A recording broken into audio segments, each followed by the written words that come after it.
If you like movies, well, guess what? So do we. That's why we created a new channel. It's called Good Critic, Bad Critic, where a Brit, a Yank, and yours truly, the biggest Muppet in the world, try to make sense of all the movies that we just saw. And we have a great time doing it, and we talk nonsense. Check it out. There's a link in the description below this video, and there's also a link on the main channel page. And if you check it out and you don't like it, just tell us to f*** off. Hello, everybody. Hope you're doing well. It's good to see you again. And I'm following up over a month later on Philomena is how you say it. I think you guys corrected me on that. Philomena Cunk. And y'all said you should check out Cunk on Britain. Which I think is the title of the show, because episodes were popping up. I'm not doing full episodes, unfortunately. I don't know how that will go down. It might get blocked by YouTube. Most of my shows get blocked by YouTube anyway. Even the ones that are on YouTube. So it's unfortunate, but maybe one day I'll give it a shot. But I searched Cunk on Britain to see if it was, you know, a compilation of her moments making fun of Britain, I guess. Since we'd already did America. And yeah, there were a lot of complaints about how that video was edited. I'm sorry about that, even though I had nothing to do with that editing of that video. But yeah, a lot of people were saying that the context of a lot of them was missing. And yeah, that's unfortunate. But it was still great. I still loved it. You know, it was a good laugh. But I'm going to be doing this one. This is Best Philomena Cunk Moments. So it's about 8 minutes long, thereabouts. There's another one too, but I'll hold off on that and see how this one goes down with you guys and see if you enjoy the reaction. So hopefully you do. And remember to like, subscribe, do whatever you guys want. And let's check out Philomena. Take it away. Who are you? I'm Ian Borden. I'm a professor of architecture at University College London. What is a building? A building is anything that anyone has built. So my shoes are a building. How many three wise men were there? Who knows? Oh. And I don't understand bread sauce. It's a great way of making a really savoury sauce. Bread and sauce are two completely different things, aren't they? Well, they are, but you can grind the bread down and then cook it in milk to make a really good sauce. It just looks like sort of cheers. When Henry He didn't know what to do. He didn't know what to do. Although, a lot of you guys said that the people who sit down with her, they know what they're getting into, so they just try to keep a serious tone. There's got to be... Are there outtake compilations of this show? Because I bet those are hilarious. This is a show where you're like, yeah, I need to see the outtakes of this. This is one of these shows. Outtakes aren't always the best, but this one, I bet they're fantastic. I don't know. Let me know if there's any outtake compilations out there of Cunk. That would be great. he died, Edward became king, aged just 9 years old. Edward died aged 15, the youngest anyone had ever died of old age. When you teach your kids Shakespeare, do their heads grow physically bigger? No.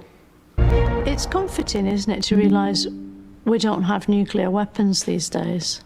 Well, it depends who you mean by we. The British have got nuclear weapons and have recently indeed decided to increase the number of warheads that they possess. Yep, yeah, but they're blanks, aren't they? They're full of blanks. No, not at all. No. These are fully capable missile systems with nuclear warheads. Many other states have them. I'm afraid that nuclear war and the threat of nuclear destruction remains very much with us. Why is he crying?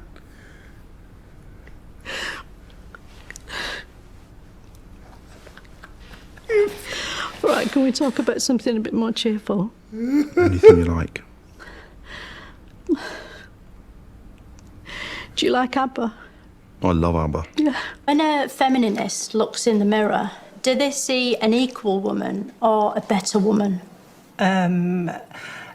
They quite often, like all of us, look for what they want to see and they look for what they hope to see. You see yourself back to front, don't you, in a mirror? But not upside down. Why is that? Well, hopefully, because that's the way that mirrors are designed. What power's a mirror? Sorry, you're not the mirrors expert, are you? And to add insult to Dismissed. You don't know anything about mirrors? Get out. injury, that money will most likely have a picture of a man on it, because most banknotes don't have women on them, apart from the Queen, who's on all of them. Maybe one day, human beings won't need buildings anymore. Although, for that to happen, we'd probably need to evolve skins made of bricks. And that might take at least another 30 years. Macbeth is startled at dinner by the unexpected appearance of Banquo's ghost, played here for some reason by the letter H. Which of you have done this?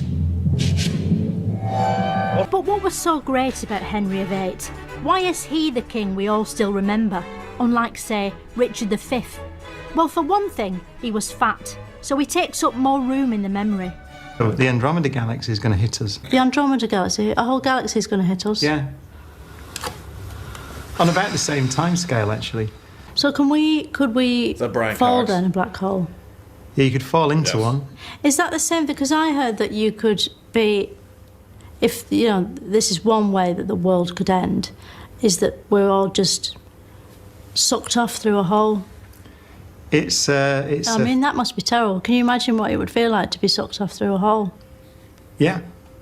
Back in Queen Victoria...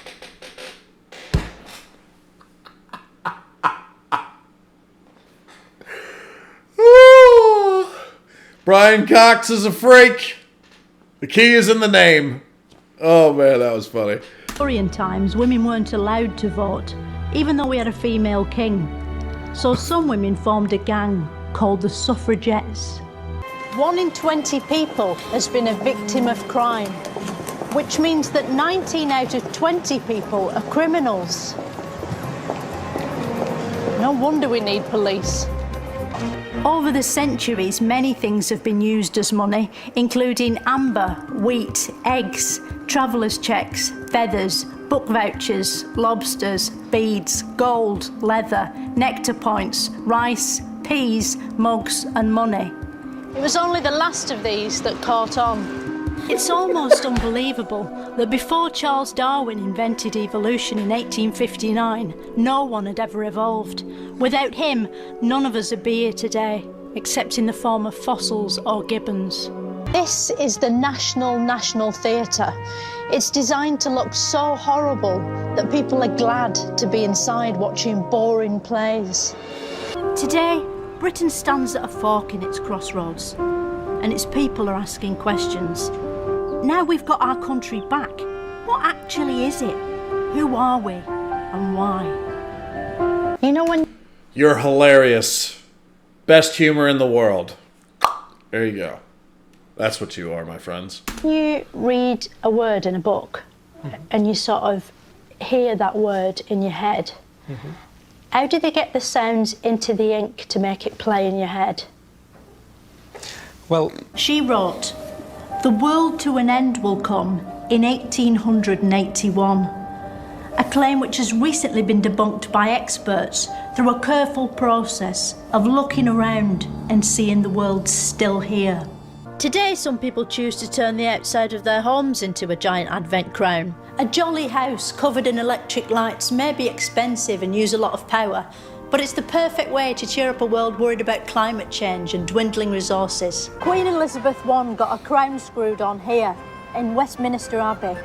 Wait, what did you do? You got a crown screwed on? The perfect way to cheer up a world worried about climate change and dwindling resources. Queen Elizabeth I got a crown screwed on here, in Westminster Abbey. Okay. Nice. It was in this ship Drake became the first person to circumcise the globe. To circumcise the globe.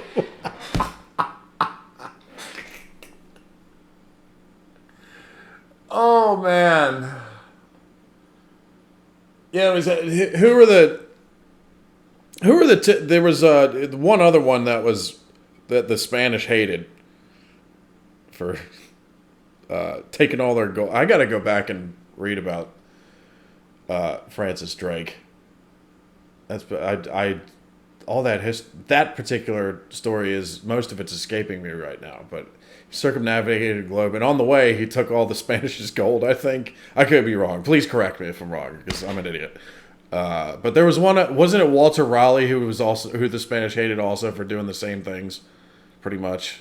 I don't think he circumnavigated the globe, but he pretty much did all the same things that Francis Drake did in terms of taking their gold. At least I think. I don't know. It's burning in my head that I have to go back and read about those two guys. Anyway. Which is probably why this sort of ship is called a clipper. People genuinely believed it was in this ship Drake became the first person to circumcise the globe, which is probably why this sort of ship is called a clipper. People genuinely believed witches were amongst them, their fear fueled by leaked photos like this. Did an explorer ever try to sail into the sky? You know, find a bit of sea that's sort of going up and... No. We're often told to feel sorry for those who are alone at Christmas, but these days that's all of us, and it's brilliant. Why did Nelson always have one hand up his jumper? What was he doing up there? He'd lost most of his right arm, so... The pagans celebrated the solstice by cutting down holly and ivy and dragging it into their homes, along with a giant Yule log which they'd set fire to. It sounds rubbish, but with no app store to speak of, killing trees and plants was as good as entertainment got, even at Christmas. Despite being... I'm just, the Nelson thing. Who made it? Are they talking about those photos where, like, you know, you'd look to one side and then the hand would go in the jacket or whatever? A lot of military guys had that going on. Wasn't that like, didn't Napoleon make that a famous thing? Or maybe it was Nelson. I don't know. Who started that? Somebody in the comments help me out. Who started that look? You know, you look off to the side, gaze into whatever Muppet is distracting you over there, and then you put your hand inside your jacket. And it's always the military guys, officers. Who started that? It's bugging me. Somebody, please help me out. Help a Muppet out, will you? In the stuff of nightmares, sounds rubbish, but with no app store to speak of, killing trees and plants was as good as entertainment got, even at Christmas. Despite being the stuff of nightmares, Santa is the world's most popular home intruder. But at Christmas 1914, there was a brief ceasefire. The fighting stopped. Soldiers got out of their holes and joined together in a place called No Man's Land, showing that even at moments of peace, men will still divide into two sides and try to beat one another. Boys will be boys, isn't that the saying? Not bad, not bad. I don't think it was as cut off as the last one I did, where Cunk was talking about America. So that's good. And yeah, maybe I'll eventually get onto full episodes, and if they're blocked on YouTube, I'll put them on Patreon or something. I don't know. But yeah, yeah, she's great. She's absolutely great. I feel like, because of what you guys told me about how, like, the people she's interviewing know what they're getting into, I feel like there's got to be some great outtakes of mostly the people she's interviewing just dying laughing at what she's doing. Because that sounds like it would be a good watch. Maybe something to react to in the future as well. But yeah, I really like Diane Morgan's character here. She's awesome. Great stuff, man. Yet again. All right. Well, I hope you enjoyed the reaction. Like, subscribe, do whatever you guys want. And have a great day. I'll see you again soon. Peace out.